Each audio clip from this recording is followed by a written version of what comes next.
All right, welcome back. Next up in our conference room, we've got to control the shades in the room. We got to bring the shades down or raise them up and give the user the ability to control that from the touch panel, because who knows how you control that in the real world. Maybe it's a box on the wall, maybe it's a remote control. No one ever really knows how to do that thing. And you know, you can also, we won't go this far, but you can also always automate that to happen automatically when the conference call starts. You know, you bring the shades down, you set the lights to be at a certain level. We want to make sure that it is automated from within Q-SYS so that we can do all the things that we want to do. So what are we going to do with our shades? We're going to add a QIO device to our design for shade control. That will allow us to send the outputs from Q-SYS to whatever manufacturer of this shade relay motor we happen to be using in our room. We're going to use a new block controller. We're going to add 3 toggle buttons and 2 LEDs. I'll explain why in just a little bit. That is all based on the way that our particular shade provider functions. We're going to add those toggle buttons onto the room UCI layer so that people can press them.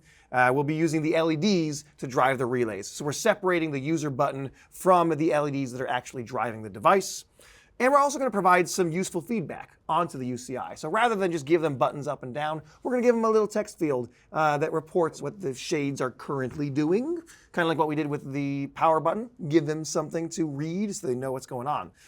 In the course of doing this, we will learn a couple new things. We're going to be using timers, simple timers for now. There's a couple of different instances of timers in the block controller. A simple timer is a real easy way to just start an action but don't perform it until you've waited a certain amount of time. That's a simple timer. And we'll also be using the .isDisabled control block to turn our buttons off when we don't want the user to interact with them. The rest of this, hopefully, should be pretty straightforward. Let's jump back into our design. Here's mine. First thing we got to do is go find our shade control section. Here in the room controls, there's an area for shades. And we need to control the shade motor. Let's actually open up this, this panel right here. Our shade motor is produced by the Really Good Shade Controller Company. They're definitely an official company. Patrick's the CEO of the Really Good device company. Nothing like throwing shade is the name of our...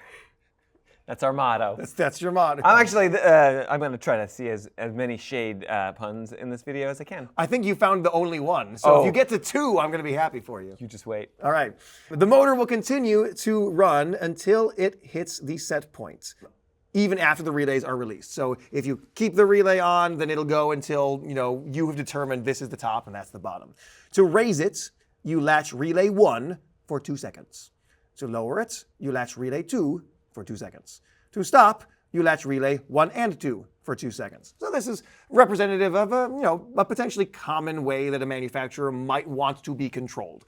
And that's kind of our job, is we have to control something the way it wants to be controlled. We don't have the ability to control it the way we want to. We must obey its rules. So here are the rules they've given us. We've got to find a way to obey these in order to get these up and down. So first of all, let's add our QIO device that will be sending the information to the actual shade controller. So we're going to go to the inventory and add in our control section a QIO LVR4. That is our relay box. I'm going to drag this on in here. In the real world, the outputs of this would be wired to the shade device. Here inside the design, we're going to be sending, wires to these relays 1 and 2 that correspond with the 2 on the Really Good Shade Controller device. We've added that. We could also do this with GPIO, by the way. GPIO could be another way to do it. Oftentimes, GPIO will then be sent to a specific relay box that will change the, the amps of that the GPIO to have enough power for the relay. But in this case, the LVR4 is going to do us just fine. Realistically, in our design, this isn't going to do anything because we don't have anything wired to it in the real world. So if you've got a version of Designer that doesn't have the LVR4 in it, grab a GPIO output and it's going to do the same thing. That's all right. Let's add another block controller to this section. So find yourself a new block controller, add it right on in here. I'm going to name this my shade control block controller. Patrick's going to give us a shade pun. Shady's back. Back again. So less of a pun and more of just a forced reference from 20 years ago that's got us all on our feet. You're welcome. Thanks for that. I've got 3 other M&M jokes coming your way. They're Ready? all M&M jokes at this point forward? Yeah. All right. So we are going to open up the block controller. Let's add some controls to this. We need the 3 buttons that our users will be using. That's the up button, the down button, and the stop button. So let's create a control. We've done this before. I'm going to call this button up.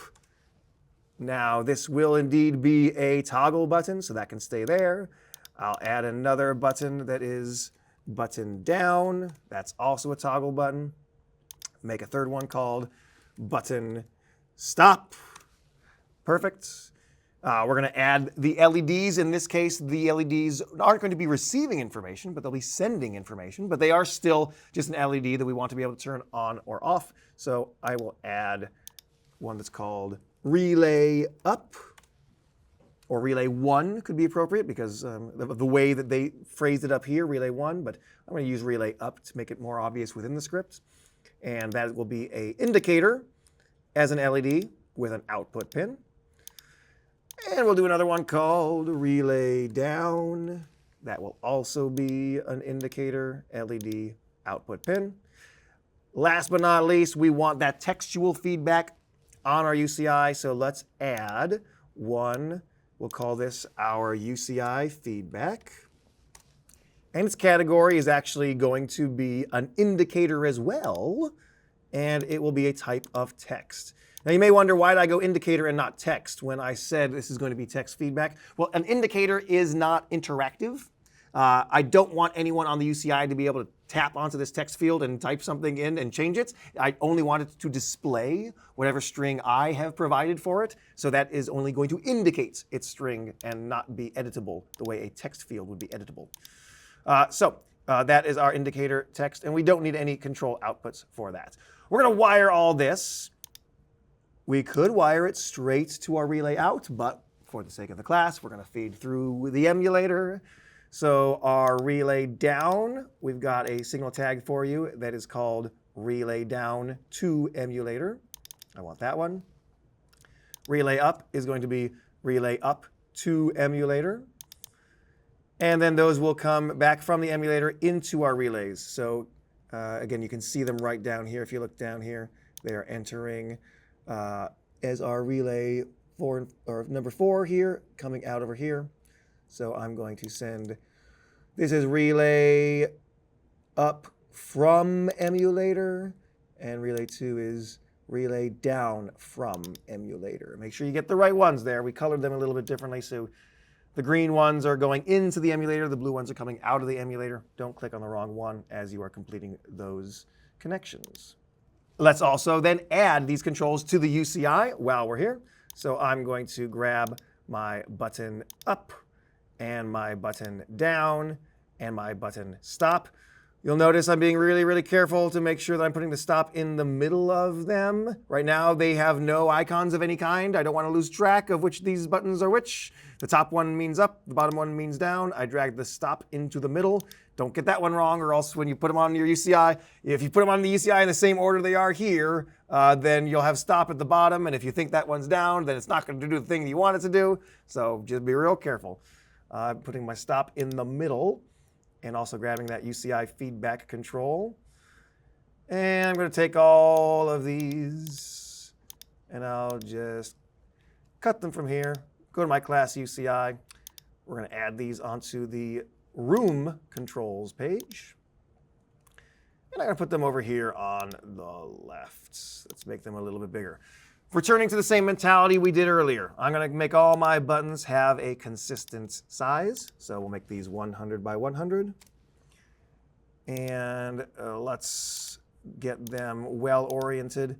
So I'm going to align them vertically. I'll distribute them vertically so they've got equal spacing. I'm going to like these to all be class of button style 1. The top one will give this an icon of arrow up.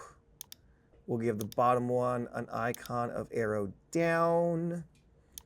And the middle one, we have a stop icon for you. I'll add that right there. While I'm doing this, you know what? Let me give myself some space in here. I'm going to add, like a group box over here just to separate all of this. I'll make this a class of a group box. Enter. Make that dark. Looks good to me. Send it to the back. And I might even just nudge them over to the side, maybe a little bit. Maybe I'll add a label in here that says, shade control. And maybe there's just enough room up there to fit it in. Spend your own time, as I always say. Make it look the way you want it to. You don't need to follow me exactly when it comes to any visual choices like this. I actually know in advance that we're going to add the lighting control next. So I'm going to duplicate this entire box and make another section right here for myself. And I'm going to call this lighting control. That's looking pretty good. Take a couple seconds. Get yours the way that you want it to look. Make some choices. Take a quick break, and we'll see you then.